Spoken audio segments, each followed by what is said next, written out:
नमस्कार. शंखनाद आवाज सत्याचा मध्ये मी मयुरेश गोखले पुन्हा एकदा आपले स्वागत करतो. आज आम्ही सल्ला डॉक्टरांचा या सदरात परत सेक्स हा विषय घेऊन येतोय. खरं तर सेक्स ही एक नैसर्गिक क्रिया आहे. एका विशिष्ट वयात लग्नानंतर सगळेजण याचा आनंद घेतच असतात. पण या सेक्स मध्ये जर काही समस्या निर्माण झाल्या तर वैवाहिक आयुष्य स्पॉइल्ड होऊ शकतं. कधी कधी हा विषय घटस्फोटापर्यंत येऊन चुकतो. आणि सेक्स समस्येचे अनेक प्रकार आहेत. त्यातलाच एक प्रकार म्हणजे शीघ्रपतन. मागच्या भागात आपण नपुंसकतेबद्दल चर्चा केली. या भागात आपण शीघ्रपतन या विषयावर चर्चा करणार आहे. खरं तर खूप जण या विषयावर बोलायला घाबरतात, काही काही जण लाजतात. पण आम्ही आज मोकळेपणाने चर्चा करणार आहेत. आणि चर्चा करायला माझ्यासोबत आज परत इथे उपस्थित आहे डॉक्टर निशिकांत मोरे सर. आपण आता त्यांच्याशी चर्चा करूया आणि आजचा विषय एक्सप्लोर करूया. डॉक्टर मोरे सर, तुमचे खूप खूप स्वागत आहे आमच्या स्टुडिओत. तुम्ही आज परत एकदा इथे आलात आणि आज एक असाच नाजूक असा विषय आपल्या भारतीय संस्कृतीमध्ये खरं तर बोलायला जरा काही लोक जरा संकोच करतात. पण आपण आज मोकळेपणाने चर्चा करणार आहे. आणि मागच्या भागात आम्हाला दर्शकांकडून खूप रिस्पॉन्स मिळालाय की तुम्ही खूप छान माहिती दिली. तर परत एकदा तुमचे खूप खूप धन्यवाद. आणि आमच्या सगळ्या शंखनादच्या टीम कडून आणि सगळ्या दर्शकांकडून तुम्हाला खूप खूप शुभेच्छा. तुम्ही खूप चांगलं काम करताय. तर आजच्या भागाला आपण सुरुवात करूया. नमस्कार. शंकरनाथ चॅनलचे मी सर्वात पहिल्यांदा आभार मानतो की त्यांनी परत पहिला आपला जो एपिसोड झाला तो आपला होता नपुंसकता. आता परत दुसऱ्यांदा तुम्ही जे मला बोलवलेलं आहे तो एक विशिष्ट सब्जेक्ट घेऊन त्याच्यातलाच एक भाग घेऊन बोलवलेला आहे. तर आपल्या प्रेक्षकांना जास्तीत जास्त आणि सत्य ती माहिती त्यांच्यापर्यंत पोहोचावी याचा आपण प्रयत्न करूया. नक्कीच. ही खरी गोष्ट आहे. आजकाल युट्यूब आणि व्हॉट्सअपवर इतक्या चित्र विचित्र प्रकारचे सल्ले देणारे लोक आलेले आहेत की ऑथेंटिकेट माहिती काय हे खरंच प्रश्न पडतो. पण आज आपल्या या शंखनादच्या माध्यमातून आपल्याला जी काही माहिती मिळणार आहे ती एक डॉक्टर कडून मिळणार आहे. त्याच्यामुळे ती नक्कीच ऑथेंटिकेट असेल. तर डॉक्टर, जसं की आपण आज शीघ्रपतन हा विषय घेतलाय, तर नेमकं हे शीघ्रपतन म्हणजे काय? हा एखादा यौन रोग आहे की आणखीन काही? शीघ्रपतन म्हणजे नेमकं काय? आता हा जो विषय आहे याचे आपण 2-3 पार्ट करू शकतो. ऍक्च्युली शीघ्रपतनचा जर शब्दशः अर्थ जर लावला तर काम क्रीडा करत असताना स्त्रीचं समाधान व्हायच्या अगोदर वीर्याचं स्वलन होऊन जाणे त्याला शीघ्रपतन म्हणतो. पण आता खरंच ते शीघ्रपतन आहे का हे पडताळून पाहणं पण फार आवश्यक असते. लोकांच्या भ्रामक कल्पना आहेत. त्या भ्रामक कल्पना अशा आहेत मोरेजी की म्हणजे 10 मिनिट पर्यंत सेक्स चाललं पाहिजे, 15 मिनिट पर्यंत चाललं पाहिजे. ऍक्च्युली त्याची व्याख्याच ही आहे का समोरच्या पार्टनरला त्याच्यातून लैंगिक सुख मिळालं पाहिजे. जर ते लैंगिक सुख तिचा पार्टनर द्यायला सक्षम असेल तर त्याला आपण शीघ्रपतन म्हणू शकत नाही. याचा एक मजेशीर दुसरा एक भाग आहे. परत बरेचसे पेशंट या मला 25-30 वर्षाच्या कालावधीमध्ये पेशंट येतात. ते सांगतात, सर 10 मिनिट 15 मिनिट टिकलं पाहिजे, असं काहीतरी करा. पण ऍक्च्युली 100 30 ते 40% लोकांना हा प्रॉब्लेम असतो आणि काही लोकांचा भ्रम असतो. हे जे जास्त वेळ टिकणारे म्हणणारे आहेत हे भ्रमित लोक. आता मेडिकली जर पाहिलं समजा सायन्सच्या हिशोबानं तर 1 मिनिटाच्या आत ज्याचं स्वलन होऊन जात असेल तो शीघ्रपतनचा पेशंट. किमान त्याचा कालावधी जर आपण ठरवला तर तो 2 ते 3 मिनिटाचा सुद्धा राहू शकतो आणि व्यक्ती परत्वे तो कालावधी कमी जास्त होऊ शकतो. समोरचा पार्टनर कसा आहे, हा किती एक्साइट झालेला आहे, त्यावेळची परिस्थिती कशी आहे. समजा घाई गडबडीमध्ये समजा तो कुठेतरी करत असेल आणि सुरक्षित जागा जर नसेल आणि लवकर होत असेल ते तेवढ्या पुरतं ते शीघ्रपतन. बरोबर. पण तीच व्यक्ती जर दुसरीकडे जाऊन सुरक्षित ठिकाणी जर ते क्रिया करत असेल तर निश्चितच तो जास्त वेळ जर टिकत असेल तर तो शीघ्रपतनचा पेशंट म्हणता येणार नाही आपल्याला. अनेक पैलू याचे म्हणजे वैवाहिक जीवनामध्ये याला अतिशय महत्व प्राप्त झालेलं आहे. हो.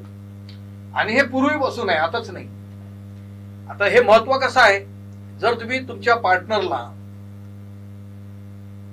ही क्रिया आपण करतो कशासाठी, ऍक्च्युअली एक विशिष्ट वय झालेलं असतं. विशिष्ट वय झाल्याच्यानंतर लग्न केलं जातं. लग्न केल्यानंतर आपल्याला फक्त दोनच गोष्टी पाहिजे असतात. एक, लग्न झाल्याच्या नंतर एक तर वंशावळी वाढवायची आहे, आणि वंशावळी वाढवायची आहे म्हणजे क्रिया करणं आलं, आणि त्या क्रियेतून समाधान देणं हे पुरुषाचं काम असतं. आणि त्याला तर तो जर परिपूर्ण असेल तर त्याच्या वैवाहिक जीवनामध्ये कधीही कुठं काही प्रॉब्लेम निर्माण होणार नाही. पण समजा तो जर तो आनंद देण्यासाठी सक्षम नसेल तर निश्चितपणे त्याच्या वैवाहिक जीवनामध्ये अनेक प्रॉब्लेम्स निर्माण होऊ शकतात. त्याच्यामुळे शेवटी ती बेसिक नीड आहे, ती पूर्ण नाही झाली तर प्रॉब्लेम. हा, बेसिक नीड जर पूर्ण नाही झाली तर प्रॉब्लेम निश्चित निर्माण होणार. इव्हन त्याच्यामध्ये गर्भधारणा व्हायला सुद्धा वेळ लागू शकते. त्याचे आपण 3 पार्ट करता येतील आपल्याला शीघ्रपतनची. अतिशीघ्रपतन त्याला आपण याच्यामध्ये घेऊ शकतो. एक तर क्रिया करायच्या अगोदर 100 5% पेशंटला, म्हणजे 5% जे हे असतात त्यांना हा प्रॉब्लेम असतो. दुसरं, 1 मिनिटाला योनीमध्ये शिश्न जाणे आणि मागे येणे क्रिया करत असताना. तर त्याचा जो कालावधी आहे 1 मिनिटाचा, तो 40 ते 45 किंवा 45 ते 50 वेळा मागे पुढे होत असतो.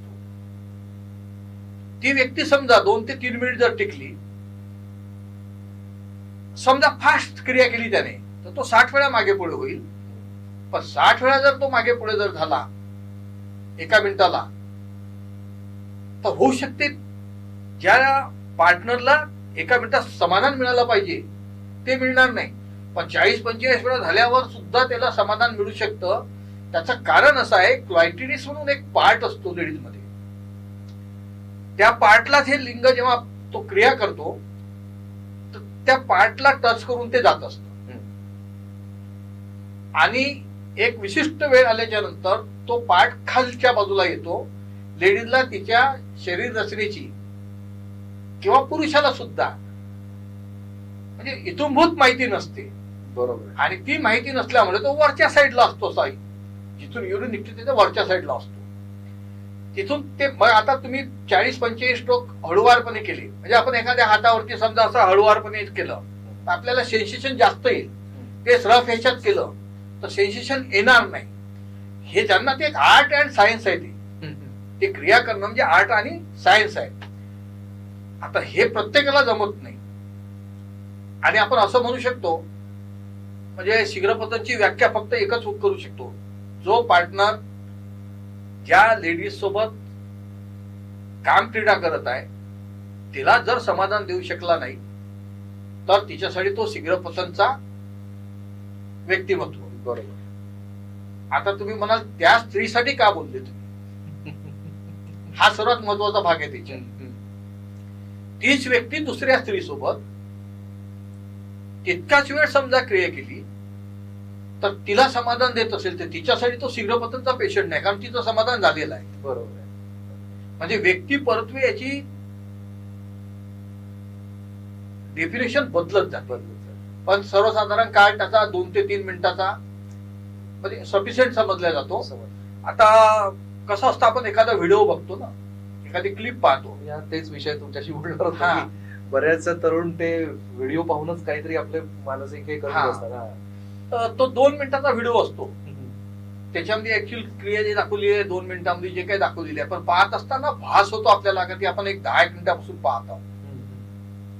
सब थिएटरमध्ये एखादी मूवी बघतो की नाही 2-3 तासात, लहानपणापासून तर एकदम 2री-3री पिढी दाखवतो. सेम त्याच्यामध्ये ज्या क्रिया दाखवतात तर त्याच्यामध्ये कसा होतो, भास होतो असा काय खूप वेळपर्यंत क्रिया चालली. तो मग स्वतःची तुलना करतो. तो हे बघतच नाही. समजा मला हिस्ट्री घ्यायची असेल तर मी त्याला मिनिटात विचारतच नाही, कारण मिनिटात विचारलं का तो सरळ उत्तर देतो, सर 2-3 मिनिट के ऊपर में मैं टिकता नहीं. या 1-2 मिनिटाच्या वर मी जात नाही. जेव्हा त्याला स्ट्रोक विचारले जातात, हा. म्हणजे शिश्न आतमध्ये जाणे आणि मागे येण्याला आपण वन स्ट्रोक म्हणतो. जेव्हा स्ट्रोक विचारले जातात तेव्हा तो सांगतो सर बस खूप 10-15 वेळा. न्यूली मॅरिड असेल तर दुसरा लगेच प्रश्न तयार राहतो, सेकंड करता त्यावेळेस काय होतं, पण ते सर 15-20 वेळा. मग त्याला विचारतं थर्ड टाइम जर तुम्ही क्रिया केली, न्यूली मॅरिड मध्ये बोलतोय मी, तर म्हणतो खूप झालं तर 30-35 वेळा, 40 वेळा. हे सर्वच्या सर्व तिन्ही क्रिया त्याच्यामध्ये शीघ्र पतन मध्ये जाऊन बसतात. बरोबर, कारण तिथे स्ट्रोक्स कमी आहेत, स्ट्रोक कमी आहे. आणि जो म्हणतो की पहिल्या वेळेस माझ्या 15 ते 20 होतात, दुसऱ्या वेळेस 15 ते 20 स्ट्रोक होतात, तिसऱ्या वेळेस 15 ते 20 होतात, 1-2 वाढतात सर, तो तर निश्चितच शीघ्र पतनचा पेशंट आहे. कारण प्रोग्रेसिव्ह क्रिया व्हायला पाहिजे. पहिल्या वेळेस जर त्याने क्रिया जर केली, जर त्याने 40-45 स्ट्रोक केले असेल तर दुसऱ्या वेळेस निश्चितच तो 80-90 स्ट्रोक वरती जाईल. तिसऱ्या वेळेस तो 100 ची बॉर्डर पार करेल. कुठं नाही कुठं सेकंड किंवा थर्ड मध्ये तिला समाधान मिळेल. पण ही क्रिया जसजसं वैवाहिक जीवन वाढत जातं तसतशा ह्या 3 वेळा रोज क्रिया करू शकत नाही. सुरुवातीचे काही महिने सोडले की ह्या क्रिया मग मंदावत जातात आणि मग त्याला प्रॉब्लेम येतो. अशा वेळेस ते जे पेशंट येतात तर त्यांची हिस्ट्री घेतली आपण तर मग आपल्या लक्षात येते का पूर्वी याला काही वाटलं नाही, पण आताच घरच्या लोकांची उरट काय की हा 1 वेळावर आलेला आहे म्हणून. पहिले तो 2-3 वेळा करत होता, 4 महिने 6 महिने लग्न झाले, आता शक्य नाही त्याला ते. बापरे, शीघ्र पतनाचा असा पण एक पैलू असू शकतो. हे पहिल्यांदाच इतकं सगळं आम्हाला कळतंय. पण जसं की आता तुम्ही इतके पेशंट बरेच वर्षापासून बघितले असतील या विषयावर, तर नेमका ह्या शीघ्र पतन हा आपण जो प्रॉब्लेम आहे हा कसा काय येत असेल? म्हणजे हा अनुवंशिक असतो, जन्मापासून असतो, की वयाच्या कुठल्याही टप्प्यात येऊ शकतो? याचे 2-3 अडचणीचे पार्ट आहे त्याचे. थोडा प्रश्न हा अवघड आहे. काही लोकांमध्ये जन्मजात आई वडिलांकडून भेटलेले राहू शकते.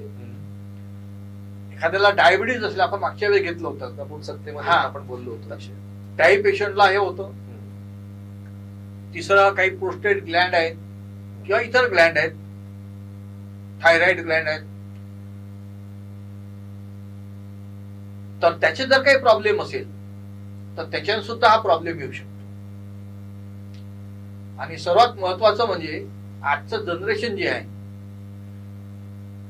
त्यांना हा सर्वात जास्त प्रॉब्लेम म्हणजे आता सध्या मी जे पेशंट बघतो ना त्याच्यामध्ये जनरली असं होतं का यंगेस्ट पेशंट खूप येतात. काय प्रॉब्लेम राहू शकते?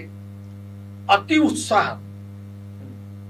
हा अतिउत्साह जो असतो ना त्या उत्साहामुळं एक्साइटमेंट एकदम खूप जास्त, त्याच्यामुळे सुद्धा त्यांना हा प्रॉब्लेम येतो. तर याच्यामध्ये आणखी दुसरा एक प्रकार आहे. एक व्यक्ती एका ठिकाणी म्हणजे एका पार्टनर सोबत फार कमी वेळ टिकते. तीच व्यक्ती मॅरिड असेल तर घरी जास्त वेळ टिकते. आता तुम्ही मला असं कसं होऊ शकते? तर ते व्हायच्या मागे एकच कारण असते. समजा आता उद्या भेटणार आहे तो, आपण सरळ सरळ चर्चा करून एकदम मनमोकळी. बरोबर, आपली चर्चाच मुक्तपणे. उद्या भेटायचं आहे त्याला, आज ठरवलेला त्यांनी, तर तो मनन चिंतन करेल रात्रभर. या झोपेतून उठतावर सकाळी त्याच्या डोक्यात येईल तो विचार, आज मला भेटायचा आहे. मग ज्या ठिकाणी तो भेटायला जाणार तोपर्यंत त्याच्यामध्ये ते एक्साइटमेंट इतकं वाढलेलं असतं, उत्साहपणा, की त्या अतिउत्साहपणामुळं तो तिथे गेल्याच्या नंतर जेव्हा ऍक्च्युली तो कामक्रीडा करतो तिथे मग त्याचं स्वतः खूप फास्ट होऊन जातं आणि त्याच्यामुळे मग तो त्या पार्टनरला मात्र हे देऊ शकत नाही. म्हणजे माझ्याकडे आलेल्या पेशंटची हिस्ट्री सांगतो मी. म्हणजे सर मेरे को घर में कोई प्रॉब्लम नहीं है, मेरे को 15 साल हो गए शादी को, 10 साल हो गए शादी को, घर में कोई प्रॉब्लम नहीं, एकदम सेटिस्फेक्शन दूंगा, इतना देर तक के मैं टिकता हूं, मेरे को प्रॉब्लेम आता बाहर जाता तब. तर त्याचं हे उत्तर आहे. जे तो मनन चिंतन करतो किंवा काहीतरी कल्पना करतो एक्साइटमेंट, आणि त्या एक्साइटमेंट मुळे मग ते त्याच होतं. परत चुकीच्या ठिकाणी जाणारे लोक, रेड एरियामध्ये, red light area, red light एरियामध्ये जाणारा माणूस पहिल्यांदाच विचार करतो मला जायचं आहे. मग तो कल्पना करतो असं पाहिजे तसं पाहिजे, हे पाहिजे ते पाहिजे, नंतर मी जाणार. आणि असुरक्षित जागा, बरोबर. त्याला कॉर्पोरेशनचा जरी एक कर्मचारी खाकी हाफ पॅन्ट घालून किंवा फुल पॅन्ट घालून झाडू असेल हातात नसेल दिसला तर त्याला वाटतं का पोलीसवाला आहे. आणि ते त्याचं धगधग जर वाढलं तर त्यामध्ये परत एक दुसरा एक प्रॉब्लेम निर्माण होतो. जे त्याला पाहिजे तेवढी ताठरता यायला पाहिजे ती येत नाही. आणि झटपट आपण इथून निघून गेलेलं पाहिजे. ते झटपटवाली जी मनोवृत्ती राहते ना त्या मनोवृत्तीमुळे मग त्या ठिकाणी त्याला तो प्रॉब्लेम येतो. वारंवार जात असाल तो स्वतःला पेशंट समजतो. ऑलरेडी तो पेशंट नसतो. तो जर सुरक्षित ठिकाणी जर गेला किंवा लग्न झालं त्याचं तर तो आपोआप ठीक होणार. बरोबर आहे. Regular cases. परत तुमचे काही विशिष्ट काही प्रश्न असेल तर तुम्ही विचारा. नाही आता म्हणजे मला ऍक्च्युली याच्यात अजून एक असं म्हणायचं होतं. आजकालची तरुण पिढी आजकाल मोबाईलवर सहज सगळं अवेलेबल असतं. तर मॅस्टर्बेशन हा एक त्याच्यातला प्रकार असू शकतो का? कारण आजकालच्या पिढीचा एक खूप प्रॉब्लेम आहे. नको त्या वयात नको ते व्हिडिओज पाहायला लागतात आणि कदाचित मॅस्टर्बेशन हा सुद्धा एक शीघ्रपतनाचा विषय असू शकतो का? हो. त्याचं कारण असं आहे सेल्फ सॅटिस्फॅक्शन. स्वतःच्या हातानं क्रिया करून स्वतःच समाधान करून घेणे. आता एखाद्या गोष्टीचं स्वतःच्या हाताने स्वतःचं समाधान होत असेल तर त्याला ते समाधान ताबडतोब पाहिजे असतं. त्याला असं कधीच वाटणार नाही की मी 4-5 मिनिट पर्यंत मास्टरबेट केलं नंतर ते झालं पाहिजे. बरोबर आहे. सुरुवातीला त्याचा तसंच होतं जे नॉर्मल आहे तसं. त्याला वेळ लागतो. कालांतरानं काय होतं त्याची एक त्याच्यामध्ये एक लवकर हे झालं पाहिजे त्याच्यानंतरच मला आनंद मिळतो. कारण तो क्रिया आनंदासाठी करतो ना. आता ते आनंदासाठी क्रिया करतो मग ते झटपट झाली पाहिजे झटपट आनंद मिळाला पाहिजे. हे वृत्ती त्यानं जर समजा मानसिक रूप आपल्या याच्यामध्ये फिट केली की मग तो काहीतरी चित्र डोळ्यासमोर उभं करतो. काहीतरी आठवतो. काहीतरी पाहतोय आपण किंवा काहीतरी करतोय असं मनात आणतो आणि त्या क्रियेला सुरुवात करून लवकरात लवकर कसं होईल कसा आनंद प्राप्त होईल याचा प्रयत्न करतो. आणि वारंवार बॉडी सोबत जर असं केलं तर बॉडी रिस्पॉन्स द्यायला तयार होऊन जाते. तिने जर समजा रिस्पॉन्स द्यायला सुरुवात केलं का हा नॉर्मल असलेला सुद्धा त्याचा शीघ्र पतनचा पेशंट बनवू शकतो. खरंय. आणि आजकाल तर अशा म्हणजे या सगळ्या मोबाईलमुळे हे विषय इतके म्हणजे नको त्या गोष्टी त्यांच्यापर्यंत पोहोचतात. जसं की तुम्ही आता काही ऍक्च्युअल गोष्टी सांगितल्या की ते स्ट्रोकवर डिपेंड असतं. हो. पण इथे ते व्हिडिओ पाहून त्या पोरांच्या मनात वेगळेच काहीतरी विचार असतात. बरोबर. खरंच हा शंकरांचा एक खूप चांगला प्रयत्न आहे की हे अशा प्रकारची माहिती आज सगळ्या लोकांसमोर येते. आणि मी तर म्हणतो की तरुण काय लग्न झालेल्या लोकांना सुद्धा हे विषय कदाचितच माहिती असतील कारण इतक्या मोकळेपणाने कधी बोलल्या सुद्धा जात नाहीत. शाळेत तर इतकं शिकवलं जात नाही डिटेल. तर खरंच आजचा एक खूप चांगला असा विषय आणि खूप चांगली मांडणी सर त्याची करतात आहे. सर याच्यामध्ये जसं की मगाशी तुम्ही म्हणाले की स्त्रीचं समाधान ज्याला आपण इंग्लिशमध्ये ऑर्गॅझम असं म्हणतो. ओके. तर आता या शीघ्र पतन या विषयात हे तर ऑब्विस आहे की तिचं ऑर्गॅझम होणार नाहीये. कुठेतरी ते एक असंतुष्ट राहील. तर मग अशा परिस्थितीमध्ये एखाद्या जोडीदारांनी म्हणजे एक पुरुष आहे ज्याला शीघ्र पतनाचा त्रास आहे तर त्याच्या जोडीदारांनी काय सहकार्य केलं पाहिजे? जोडीदारांनी काय सहकार्य केलं पाहिजे याच्यामध्ये जोडीदार मला असं वाटतं की एकदा जर क्रिया झाली असेल तर त्या जोडीदारांना सेकंड टाइम क्रिया कशी करूया याच्यासाठी प्रयत्न करायला पाहिजे. आणि ते जर 10 किंवा 12 वर्ष लग्नाला झाले असेल तर सहज शक्य नाहीये. मग अशा वेळेस त्या जोडीदारांनी 3 गोष्टी लक्षात घ्यायला पाहिजे. पहिलं एक सहकार्य, दुसरं सहानुभूती, तिसरा संयम. आता ह्या 3 गोष्टी नेहमी पेशंटला समजून सांगतो. सहकार्य करायचं म्हणजे कसं करायचं. समजा एखाद्या लेडीजनं सहकार्य केलं नाही त्याच्या पार्टनरने सहकार्य केलं नाही तर काय प्रॉब्लेम येऊ शकतो.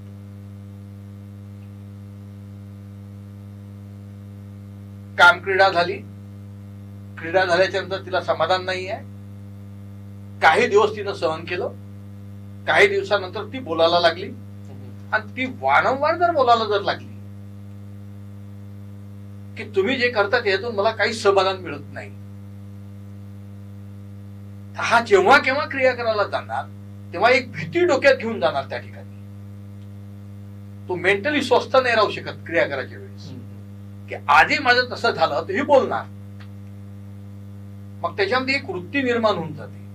ती वृत्ती ही होते की क्रियाच टाळून द्या. करायचंच नाही. हा, आता क्रिया टाळणं जेव्हा तो सुरू करतो तेव्हा एक नवीन प्रॉब्लेम पुन्हा क्रिएट होऊन जातो त्याच्यासोबत. पूर्वी तो 30-40 स्ट्रोक पर्यंत होता, पण समाधान देऊ शकत नव्हता. पण तो आठवड्यातून 4 वेळा 5 वेळा क्रिया करायचा किंवा 10 दिवसातून 4-5 वेळा क्रिया करायचा. पण आता टाळणं सुरू केल्यानंतर 10 दिवसातून 1 किंवा 2 वेळा करतो, म्हणजे मोठी गॅप देऊन तो जवळ जातोय आणि मजबुरी म्हणून जातो आहे. काहीतरी टोमणे त्याला ऐकायला मिळालेले आहेत घरात आणि त्याच्यामुळे मग तो जातो आहे जवळ. आणि अशा वेळेस जर समजा तो जवळ गेला आणि मोठी जर गॅप असली की थोडा उत्साह वाढून जातो. आणि तो जर उत्साह जर वाढला त्याचा जास्त आणि गॅप मोठी असली, 40-50 स्ट्रोक जे होत होते ते आपोआपच 15-20 स्ट्रोक वर येऊन जातात. आणखीन त्रास आणि मोठा प्रॉब्लेम क्रिएट होणं चालू होऊन जातो. मग तो पुन्हा घाबरतो. पुन्हा जर तिनं काही म्हटलं आता तर पहिलेपेक्षा तुम्ही गेले कामातून, हे शाब्दशा बोलतोय मी. अगदी बरोबर. म्हणजे आता तर एवढं मोठं आयुष्य आहे, आता समोर काय करायचं, मग येतो प्रॉब्लेम. मग हा समजा डॉक्टरकडे गेला नाही, सल्ला घेतला नाही किंवा कोणाला विचारलं नाही, कुठं जावं हे माहित नसलं तर मग त्याचा तो प्रॉब्लेम वाढत जातो. म्हणून त्या ठिकाणी त्याला सहकार्य करणं फार आवश्यक असते. आता सहकार्यामध्ये काय करायला पाहिजे तिने, एक तर बोलत असताना तो आपल्यापासून दुरावला नाही पाहिजे, दूर नाही गेला पाहिजे याची काळजी घ्यायला पाहिजे. आणि सेकंड टाइम साठी तो कसा तयार होईल ही एक काळजी घ्यायला पाहिजे. दुसरा सह मी तुम्हाला सांगितला, पहिला सहकार्याचा, दुसरा सहानुभूतीचा. आता तुम्ही म्हणाले सहानुभूती काय, त्यांना सांगतो. म्हणजे काउन्सिलिंग जेव्हा करतो लेडीज येतात त्यांना सांगतो, आणि त्या पुरुषाच्या समोर नाही समजवता. मी माझ्या पेशंटला सांगतो, तू घरी गेल्याच्या नंतर फोन कर तुझ्या मिसेसशी, मला थोडसा 1-5 मिनिट या 3 याच्यावरती मी बोलणार. मग तो घरी जाऊन त्याच्याच फोनवरून त्याला कॉल करायला लावतो. मी त्याची एक विशिष्ट वेळ देऊन देतो. माझ्याकडे पेशंटली 3 एक विशिष्ट वेळ देतो, त्यावेळेस मी बोलतो. दुसरा असं म्हणजे सहानुभूतीचा. आता लग्न झालं, एक मुलगाही झाला, हा प्रॉब्लेम आहे. आता पुरुषाला एक सर्वात मोठा प्रॉब्लेम देऊन ठेवलेला आहे, शरीर रचनेनंच. जोपर्यंत उत्तेजना येणार, उत्तेजना आली तरच क्रिया करू शकणार, कामक्रीडा करू शकणार. जितका वेळ टिकेल तितकाच वेळ करू शकेल. स्त्रियांमध्ये हा प्रॉब्लेम नाही आहे. तिची इच्छाही नसेल, अनिच्छा असेल तरी ती क्रियेसाठी, पार्टनरसाठी तयार होऊ शकते. हा जर स्वतः जर तयार नसेल तर तो क्रिया तेव्हाच करू शकतो जेव्हा शिस्तीमध्ये ताठरपणा येईल, किंवा क्रिया तितकाच वेळ करू शकतो जितक्या वेळ ताठरपणा टिकेल. अशा वेळेस त्या स्त्रीने समजा त्याला काही बोललं, मग त्यांना तो सहानुभूतीपूर्वक विचार करा की हा त्याचा प्रॉब्लेम आहे. आता आपण मेडिसिन चालू केलाय किंवा मी त्याला काही समजवलेलं आहे, अर्धा 2 तास लागून जातात एकेका चॅप्टरसाठी, आणि मी त्याला समजवलेलं आहे. फक्त तुमच्या सहकार्याची, कारण बेडरूम मध्ये तुम्ही राहणार ना, तर तुमच्या सहकार्याची त्याला आवश्यकता आहे, तुमच्या सहानुभूतीची त्याला आवश्यकता आहे. आणि संयम, तिसरा संयम तोंडावर ठेवा. त्याला असं इस्कट विस्कट काही बोलू नका की काय आहे तुझं, जेव्हाही जवळ येतो तू स्वतःच बघतो का, तुझं झालं म्हणजे झालं, कधी माझं काय होतं ते झाल्याच्या नंतर कधी विचार केला का. म्हणजे अशा प्रकारच्या प्रतिक्रिया देऊ नका. स्वतःच्या थोडस संयम ठेवा, हा बरा होईल. त्याला चेहऱ्यावर दाखवू नका की मी सॅटिस्फाईड नाहीये. तुम्ही जर तसं दाखवलं तर तो घाबरणार ना, तो जवळ नाही जाणार. जवळ जाऊन मी त्याला करू शकत नाही समाधानीत, मग जाऊ कशाला जवळ, आणि तो टाळेल. आणि टाळलं म्हणजे काय होतं, मी याच्यापूर्वीच बोललेलो हो. तर मग त्याच्यातून मग घरातला वादविवाद होणे, आणि सर्वात जास्त पुरुषावर त्याचा खूप जास्त फरक पडतो. मेंटल स्ट्रेसही त्याचा वाढतो, आणि तो आपल्या कामासोबतही नाही करू शकत. त्याच्या डोक्यात वारंवार ते फिरत असतं. मग काही पुरुष घरातली ही कटकट, हे बोलणे किंवा टोमणे, याच्यातून ते अशा मार्गाला वळून जातात कि म्हणजे मी प्रत्यक्ष सर मेरी व्यथा ऐसी है बोले कि मैं पहले कभी वाइन वाइन दारू वारू ये सब इससे बहुत दूर था, मगर अभी मैं बोले हफ्ते में 2-3 बार बोले वो मार लेता हूँ, बोले खाना खाता हूँ, सो जाता हूँ. मी तो कुठेतरी आपला ट्रेस घालवण्याचा प्रयत्न करतो. वाम मार्गाला लागला नाही हा भाग वेगळा, पण तो कुठं नाही कुठं स्वतःचं समाधान करायचा प्रयत्न करतो. किंवा मग परत एक दुसरी गोष्ट होते याच्यात, हिला टाळतो, दुसरीकडे नाही दुसरीकडे जाण्याचा प्रयत्न तो करत नाही. म्हणजे जाऊन तिथे तेच होणार ना. मग तो काय करतो, मास्टरबेशनला सुरुवात करून देतो. ओके, याची तर डिझाईनच आहे ना. बरोबर. मग हा काय करेल, मग आठवड्यातून पहिल्यांदा 3 वेळा करत होता ना, मग आठवड्यातून आता 10 दिवसातून 1 वेळा करतो ना, मग 1-2 वेळा हाताने आपलं मास्टरबेट करून देईल, हस्तमैथून करेल आणि त्यातून स्वतःला समाधान तिला कळतही नाही. आणि मग पुन्हा ती गॅप मोठे मोठे होत जाते. त्याचे अनेक पेशंट पाहिलेले आहे मी, की ते सरळ सांगतात की सर मेरे को वो ऐसे ये प्रॉब्लम की वजह से मेरे को वो सेक्स करने में कोई इंटरेस्ट नहीं है, इसलिए मैं मास्टरबेट कर डालता हूँ और खुद का सेटिस्फेक्शन उसमें से ले लेता हूँ और हैप्पी हो जाता हूँ. बापरे, खरंच डॉक्टरांनी इतका मोलाचा सल्ला आता दिलेला आहे, ज्याचा 3S आपण म्हणू शकतो. आणि मला तर असं लक्षात येतंय की बहुतेक गोष्टी काउन्सिलिंगनीच याच्यात सुटत असाव्यात. म्हणजे कितीतरी खरं तर आजकाल आपण मार्केट असं सगळं कमर्शियल झालंय, प्रत्येक गोष्टीसाठी भरपूर पैसे लोक मोजतात आहे. पण आज खरंच ही इतकी सुंदर ऑथेंटिकेट माहिती डॉक्टरांनी दिलेली आहे. विषय खूप मोठा आहे, खूप नाजूक आहे, खूप सुंदर अशी चर्चा इथे सुरू आहे. पण थोडंसं आपल्याला वेळेचं बंधन आहे, म्हणून एक शेवटचा प्रश्न डॉक्टर तुम्हाला विचारेन आणि त्याच्यानंतर मग आपण थांबूया, कारण आपल्याला थोडंसं वेळेचं बंधन आहे. तुम्हालाही जर अजून काही इथे असं सांगायचं असेल तर तुम्ही नक्कीच सांगा. पण माझा एक शेवटचा प्रश्न माझा असा राहील की शीघ्रपतन, तुम्ही बरेच त्याचे पैलू मांडले, बऱ्याच विषयावर आपण चर्चा केली. बहुतेक तर असं लक्षात आलं की याच्यात काउन्सिलिंग हा एक महत्वाचा भाग आहे. महत्वाचा भाग. पण तरी सुद्धा काही असे जे लोक जे खरंच यांनी ग्रासलेले आहेत, तर त्यांची उपचार पद्धती काय असू शकते? म्हणजे त्यांना काही औषधं, टॅबलेट्स वगैरे सुद्धा याची काही आहेत की ज्याच्यामुळे हे दूर होऊ शकतं? आता याच्यामध्ये एक साधा उपाय आहे. आपण त्याला स्टार्ट आणि स्टॉप. स्टार्टचा अर्थ झाला स्टॉप आणि स्टार्ट. स्टॉप आणि स्टार्ट. एक पुरुष जेव्हा एका स्त्रीच्या जवळ जातो आणि ह्या क्रिया करायच्या अगोदर, ज्याला आजच्या भाषेमध्ये फोर प्ले म्हणतो, ते जेव्हा करतो, ते करत असताना अति उत्साहित होतो आणि अति उत्साहित झाला की त्याला तेव्हा हा प्रॉब्लेम येऊ शकतो. तर जेव्हा फुल इरेक्शन आलेलं असतं, म्हणजे शिश्नमनी ताठरता आलेली असते, तेव्हा त्यांना थोडंसं स्वतःला रिलॅक्स करून घ्यावं, थोडा वेळ थांबावं, थोडीशी उत्तेजना किंचित कमी होईल आणि त्याच्यानंतर ह्या क्रियेला सुरुवात करावी. परत जोडीदाराला सुद्धा तो सांगू शकतो, लिंगाच्या समोरचा जो पार्ट असतो, ग्लॅन्ड्स ऑफ पेनिस म्हणतो आपण, ती जी ग्लॅन्ड्स असते समोरचा पार्ट, त्याची त्वचा मागे गेल्याच्या नंतर समजा त्या ठिकाणी जर थोड्या वेळासाठी जर असा 30 सेकंदसाठी आपण जर प्रेशर दिलं असं, तर त्याचं टायमिंग वाढू शकतं. म्हणजे स्टार्ट करून स्टॉप आणि ते टायमिंग तो वाढू शकतो. पण तिला तयार करणं ही याची जबाबदारी असते. तेवढं कम्युनिकेशन. आता तिला तयार करत असताना हा जर अति उत्साही झाला तर परत तोच प्रॉब्लेम येणार. म्हणून स्टार्ट अँड स्टॉप हे कुठंतरी त्यानं त्याचं पालन करायला पाहिजे आणि त्या जोडीदाराला सांगायला पाहिजे, वैवाहिक जीवन जगून राहिले तुम्ही, तुम्हाला प्रॉब्लेम आहे. बरोबर. मग काय करायचं, एक समोरचा जो पार्ट आहे त्या ठिकाणी समजा असं धरून 30 सेकंद फक्त दाबलं, हा, तर एक तुमचे स्ट्रोक कमीत कमी 25-30 स्ट्रोक त्याच्यामध्ये वाढून जातात. होतं काय मयुरीजी याच्यात, मी तुम्हाला सांगतो खरी गंमत काय याच्यात.